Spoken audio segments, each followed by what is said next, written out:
Hello student, SH classes में आपका स्वागत है। और आज हम आपको रीजनिंग टॉपिक से रिलेटेड इनपुट आउटपुट चैप्टर को क्लियर करेंगे। ओके, ये टॉपिक बुक्स में इनपुट आउटपुट के नाम से भी है और सीक्वेंशियल आउटपुट ट्रेसिंग के नाम से भी है। ओके, ये आपको किसी भी नाम से मिल सकता है।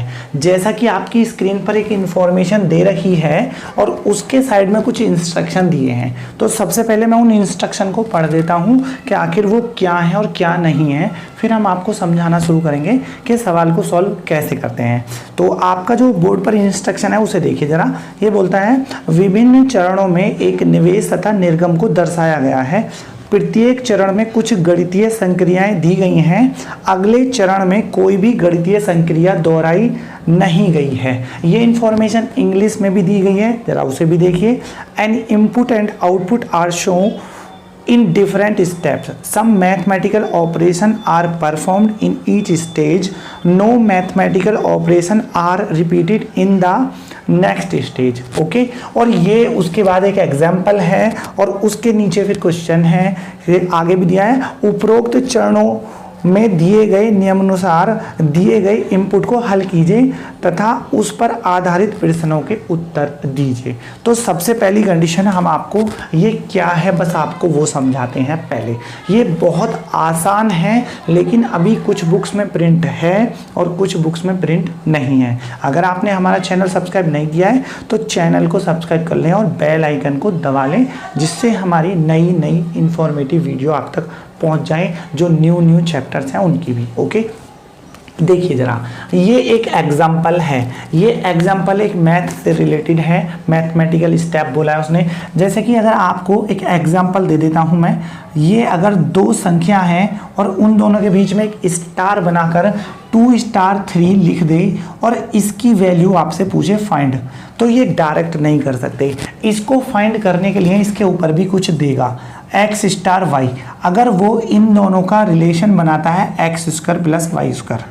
देखो, आपने इस टाइप के क्वेश्चन दे रखे होंगे, ये इसका इंस्ट्रक्शन है और आपको सॉल्व करना है। ये एक्स और वाई के बीच में अगर स्टार का निशान है तो उसको आप इस तरीके से लिखेंगे और तब आंसर देंगे। तो मतलब आपको इसका वर्ग करना होगा और आपको इसका भी वर्ग करना होगा और दोनों को ऐड करके 13 लिखना होगा। ये है आपका तरीका। ओके, अब आपको करना क्या है जरा आप वो समझिए। अब उसने जो ये दिया है ये एक एग्जाम्पल है, एग्जाम्पल, ये क्वेश्चन नहीं है, ये एग्जाम्पल है और उस एग्जाम्पल का ये इनपुट है और ये फर्स्ट स्टेप है, ये सेकंड स्टेप है, ये थर्ड स्टेप है और ये फोर्थ स्टेप है। अगर ज़्यादा बनते होंगे तो ज़्यादा बनेंगे, कम बनेंगे तो कम बनेंगे, उसमें आपका कोई रोल नहीं है। वो जो भी होगा वो देखा जाएगा। बस आपको इसको समझना है ये आखिर कैसे बनाया गया है। ओके, उसने यहाँ पर इनपुट में एक कॉलम ये बना दिया, एक ये, एक ये, एक ये, एक ये, एक ये, और उसने कुछ निशान भी लगा दिए हैं। अब इन निशान लगाने के बाद आपको ये समझना है कि उन निशानों से कैसे कैसे यूज़ करके नेक्स्ट वाला स्टेप बनाया। देखो, यहाँ पर 2 2 4 2 6, उस 6 से आपके 3 स्टेप बनते हैं और 3 से फिर 2, फिर 2 से 2 और फिर 1। ऐसा भी नहीं है कि आप 6 के 3 बना दिए फिर 3 के 1.5 बना दें, 1.5 का फिर आधा 7.5, ऐसा कुछ नहीं। आपको जैसे उसने दिया है आपको ऐसे ही करना होगा। बस आप ये समझिए करा क्या है। देखो, इसका लिंक उसने देन 1 2 3 4 5 और 6, मैं नंबर लिख देता हूं ताकि आपको समझ में जल्दी आ जाए। ओके, पहले वाले को उसने जिसके साथ जोड़ा है आप उसको यहाँ पर एक कॉलम बनाकर लिखिए। फर्स्ट और 4 को जोड़ दिया है इस पे, और जोड़ा किस तरीके से आप वो समझिए। देखो, फर्स्ट वाले में 5 जो स्टार्टिंग में है और 4 वाले में जो है लास्ट सेकंड, मतलब 5 लिखा है तो फर्स्ट वाले की लास्ट वाले के साथ मल्टीप्लाई करी गई है, मतलब 5 × 1 और 5 आ गया। सेकंड वाले की मल्टीप्लाई फर्स्ट वाले से, देन 3 × 2। देखो, आपको बस ये बात समझनी होगी, जो चीज़ आप यहाँ पर कर रहे हो आपको जो वो क्वेश्चन देगा उसमें भी सेम यूज़ करना होगा। अब आप उसको मल्टीप्लाई करके लिखें चाहे आप फर्स्ट × सेकंड करके लिख लें, वो आपकी मर्जी। यहाँ पर आप फर्स्ट × सेकंड और यहाँ पर सेकंड × फर्स्ट। आप ऐसे करके लिखिए, फर्स्ट में सेकंड की मल्टीप्लाई इनटू मतलब मल्टीप्लाई। उसके बाद देखिए जरा 5 में सेकंड वाले की मल्टीप्लाई करी तो 5 आ गया, और सेकंड वाले में फर्स्ट की मल्टीप्लाई करी तो 6 आ गया। जस्ट इस पे यहाँ पर भी सेम, फर्स्ट वाले की मल्टीप्लाई सेकंड वाले में मतलब फर्स्ट इंटू सेकंड, और यहाँ पर सेकंड इंटू फर्स्ट। फर्स्ट में मल्टीप्लाई 3 में करी मतलब 1 इंटू 3, मैं यहाँ पर लिख देता हूँ 1 इंटू 3, और दूसरे वाले की 2 इंटू 4, 2 इंटू 4। देखो आपको ये बात समझनी होगी, यहाँ पर भी मैं लिख देता हूँ 5 इंटू 1 और यहाँ पर 3 इंटू 2। छोटा छोटा लिख रहा हूँ ताकि आपको समझ में आ जाए। ओके, जरा अगर हम इस पे चलते हैं तो इसमें इसने यहाँ पर भी सेम ही किया है, फर्स्ट की मल्टीप्लाई सेकंड वाले में मतलब इस वाले के लिए फर्स्ट इंटू सेकेंड और सेकंड इंटू फर्स्ट। पहला स्टेप हमारा कैसे करा गया है ये आपका क्लियर हो गया। ओके, अगर आपको क्लियर नहीं होता है तो आप वीडियो को वापस बैक करें थोड़ी सी और उसको देख लें। ओके, क्योंकि ये बहुत ज़्यादा टिपिकल भी नहीं है और बहुत ज़्यादा नॉर्मल भी नहीं है। अगर आपने थोड़ा भी मिस किया, वीडियो को स्किप करने की कोशिश करी तो ये क्वेश्चन आपसे निकल जाएगा। एक क्वेश्चन आप समझिए, हर टाइप के क्वेश्चन आप कर सकते हैं। हाँ देखो, पहले स्टेप में वो हमेशा मल्टीप्लाई ही करेगा, कंफर्म। अब बात आती है दूसरे स्टेप की कि वो दूसरे स्टेप में क्या क्या कर सकता है। देखो दूसरे से उसने ये बनाया है, ये 1 6 और 2 2 कैसे किया है बस आप ये समझिए। देखो ये फर्स्ट वाला स्टेप, पहला वाला 5 और इसका भी पहला वाला 3 और इसका भी पहला वाला +8, और उसने इन सबको ऐड कर दिया है 5 3 8 और 8 16 होता है। क्लियर, तीनों के फर्स्ट स्टेप जोड़ दिए। ओके, अब यहां से ही आपको बात समझनी है। कुछ क्वेश्चन ऐसे भी हैं जिसमें वो आपको इन्हें ऐड नहीं करेगा, वो इन सब की मल्टीप्लाई करेगा, मतलब 5 इंटू 3 इंटू 8। कुछ तो ऐसे होंगे लेकिन कुछ में आपको ऐड ही करा जाएगा।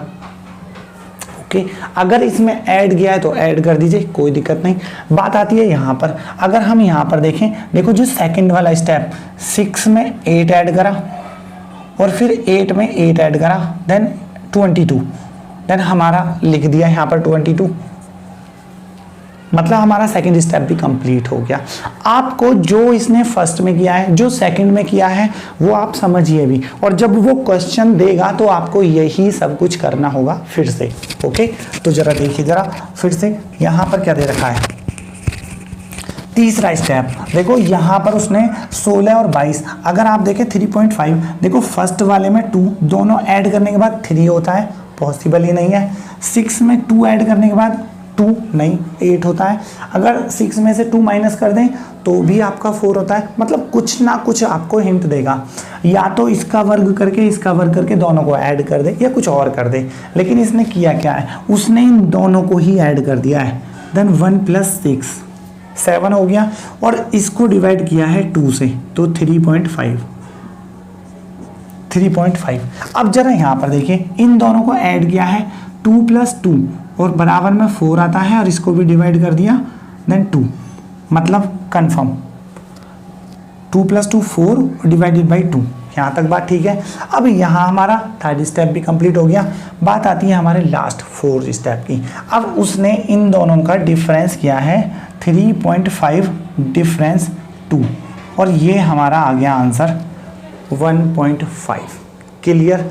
अब हम अपने क्वेश्चन को चलते हैं लेके कि आखिर वो क्वेश्चन कैसे कैसे पूछेगा। देखो ये एक एग्जाम्पल था पूरा का पूरा टेबल टाइप बनाने का, और क्वेश्चन करने के लिए आपको एक नया क्वेश्चन दिया जाएगा और वो अब उसे सॉल्व करेगा। आपको करना क्या है पहले वो समझिए। आपको जो ये बनाया है, देखो मेरा तो बोर्ड पर चल रहा है, आपको सेम चार्ट एक वापस कॉपी पर बनाना होगा सेम इसी पैटर्न पे, और या फिर आप अपना थोड़ा बड़ा बड़ा कॉलम बना के रखें जिससे आपको दूसरा ना बनाना पड़े और इसी में ही आपका हो जाए। ओके, अब देखिए जरा उसका जो क्वेश्चन है वो देखिए। पहले उसने इनपुट दिया है अप, और जो इनपुट दिया है वो आपकी स्क्रीन पर दे रखा है। इनपुट में दिया है उसने 42, 51, 29, 32, 71 और 1 4 देन 14। तो मैं इस इनपुट को मिटा देता हूँ यहाँ से और जो उसने लिखा है वो सब लिख देता हूँ। देखो आपको तो लिखना होगा, लेकिन मैं बोर्ड पर जो चीज़ है उसी को लिख देता हूँ और उसी का यूज़ करके देखता हूँ। ओके, उसने दिया है 42 लिख दिया, उसके बाद 51 देन 51 लिख दिया, उसके बाद 29 लिख दिया, जस्ट उसके बाद 32 भी लिख दिया, देन उसके बाद 71 और उसके बाद है 14 और उसके बाद नीचे का पूरा आप मिटा दीजिए, ये जो कॉलम है। ओके, लेकिन इसके साइड वाले जो लिखे हुए हैं आप उनको मत मिटाइए, किसी को भी मिटाने से आपको प्रॉब्लम हो सकती है, आपको पता नहीं लगेगा आपने किया क्या था। बस आप उन कॉलम को मिटाइए, बाकी जो लिखा हुआ है आप उसे रहने दीजिए, वो कैसे किया है आपको पता लग जाए। ताकि देखो यहाँ पर हमारा फर्स्ट इंटू सेकेंड था और अब आप इसे हटाइए। फर्स्ट इंटू सेकेंड मतलब 4 में मल्टीप्लाई करिए आप फोर्थ वाले के साथ, फर्स्ट की मल्टीप्लाई सेकेंड के साथ अगर करते हैं तो 4 दूनी 8 हो गया। फर्स्ट की मल्टीप्लाई फोर्थ, देखो कॉलम बनाया है पहले का चौथे के साथ और ये जो कॉलम है वो दूसरे के साथ पांचवें का कॉलम और ये जो कॉलम है वो तीसरे के साथ छठे का। ये यूज करना है आपको। ओके, फर्स्ट के साथ सेकंड की और जो इसमें सेकंड वाला है 2 उसकी मल्टीप्लाई सेकंड वाले की, तो 2 और 2 4, 2 दूनी 4, 84 हो गया। नेक्स्ट अगर हम 2 और 5 को देखें, फर्स्ट की मल्टीप्लाई सेकंड के साथ, फर्स्ट की मल्टीप्लाई सेकंड देन 5 आ गया और उसके बाद सेकंड की मल्टीप्लाई फर्स्ट के साथ तो 7 आ गया। ओके, अगर हम 3 और 6 को देखें, फर्स्ट की मल्टीप्लाई सेकंड के साथ, सेकंड की मल्टीप्लाई फर्स्ट के साथ 9। देखो अगर आप इसमें कहीं मिस कर जाते हैं तो आपकी प्रॉब्लम आ जाएगी। अब एक बार आप वापस इन्हें लिख कर देखिए आखिर ये सही था। फर्स्ट की मल्टीप्लाई सेकंड के साथ देन 4 इंटू 2, सेकेंड की मल्टीप्लाई फर्स्ट के साथ 3 6। ओके, मिस नहीं हो जाना चाहिए। फर्स्ट की मल्टीप्लाई सेकंड के साथ और सेकंड की मल्टीप्लाई फर्स्ट के साथ, फर्स्ट की मल्टीप्लाई सेकंड के साथ और सेकंड की मल्टीप्लाई फर्स्ट के साथ। यहाँ पर है फर्स्ट की मल्टीप्लाई सेकंड के साथ और सेकंड की मल्टीप्लाई फर्स्ट के साथ। ये बात ठीक है। अब ओके, अब हमारा सबसे पहला ऐड करना है, तो ज़रा ऐड कर दीजिए, इसे हटाइए आप। Then add 8 + 5 + 8।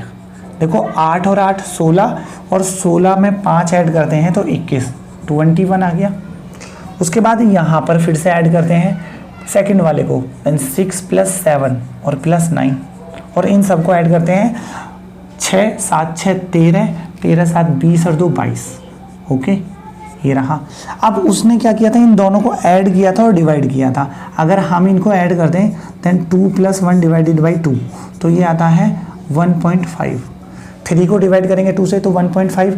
अगर हम इनको डिवाइड 2 + 2 / 2 ये भी ठीक है। देन 1.5 लिखिए यहाँ पर और यहाँ 2 और इन दोनों के बीच का डिफरेंस लिखिए यहाँ पर, देन 1.5 डिफरेंस 2। देखो आप माइनस नहीं लिख सकते। ओके, ये डिफरेंस था तो ये आया 0.5 मतलब 0.5। ये हमारा टेबल इनपुट के हिसाब से बन गया पूरा का पूरा। ओके, अब क्वेश्चन देखिए, पहला क्वेश्चन उसका है क्या, क्वेश्चन नंबर 1। क्वेश्चन नंबर 1 जैसा कि आपकी स्क्रीन पर है, क्वेश्चन अब पूछेगा। ये बोलता है चरण थर्ड में प्राप्त दोनों संख्याओं का योग कितना है। ठीक है, what is the sum of 2 numbers obtain in third step third. देखो चरण को स्टेप भी बोलता है और उसने स्टेप थर्ड का दोनों संख्याओं का योग पूछा है। तो दोनों संख्या आती है चरण थर्ड में 1.5 + 2 और हम इन दोनों को ऐड कर देते हैं तो ये आती है 3.5 देन आंसर। ओके, पहला क्वेश्चन ये है हमारा। ओके, जो कि आपके ऑप्शंस में उत्तर दे रखा है 3.5। क्वेश्चन नंबर दूसरे की बात करते हैं। दूसरे में उसने क्या बोला है, दूसरे में बोला है चरण 1 में प्राप्त संख्याओं का योग। देखो फर्स्ट स्टेप में जो भी संख्या है सबको ऐड कर दीजिए। स्टेप फर्स्ट, ठीक है, स्टेप फर्स्ट में प्रत्येक संख्या 86, 57 और 89, ये सारी की सारी संख्याओं को ऐड करिए। ऐड करने के बाद आगे देखिए उसने क्या बोला है, ये बोलता है और अन्य चरणों में प्राप्त संख्याओं का योग। अब जरा अन्य मतलब सेकंड, थर्ड और फोर्थ, इन्हें भी ऐड करिए। सेकंड वाली में आती है 21, 22, उसके बाद थर्ड में आती है 1.5, फिर आता है 2, उसके बाद आता है 0.5 और इन्हें भी ऐड करिए। देखो 5 5 10, 0 पॉइंट लगा, 2 और 1 3 और 1 4, 2 6 और 1 7, 47 तो अन्य स्टेप हो गया और इन्हें ऐड करें। देन 7 6 13, 13 और 9 22, 2 8 2 10, 5 15, 15 और 8 23 और इसमें से 47 माइनस करिए क्योंकि उसने बोला है इनका अंतर बताइए। 12 में 7 गए तो 5 और 11 में 7 गए, 12 में 7 गए, देन 8, देन 85 देन आंसर। और ये आपके ऑप्शंस में दे रखा है। क्वेश्चन नंबर थर्ड देखिए, थर्ड में उसने क्या बोला है, ये बोलता है चरण सेकंड में प्राप्त संख्याओं का गुणनफल कितना है। देखो गुणनफल पूछा है आपको चरण सेकंड में। चरण सेकंड की जो संख्या है वो है 21 और 22 और आपको इन दोनों की बस मल्टीप्लाई करनी है। 2 एकम 2, 2 दूनी 4, फिर 2 एकम 2 और 2 दूनी 4 और इन्हें ऐड करा तो 264, 462 देन आंसर। 462 आपके ऑप्शंस में भी दे रखा है। देखो इस टाइप के सवाल को करने के लिए आपको सबसे पहले जो एग्जाम्पल है उसको समझना होगा और उसके बाद फिर आगे का आपको समझना होगा। ओके, आशा है आपको ये सवाल समझ में आ गया होगा। ओके, इसी प्रकार की वीडियो के लिए हमारे चैनल को सब्सक्राइब करें। Thank you.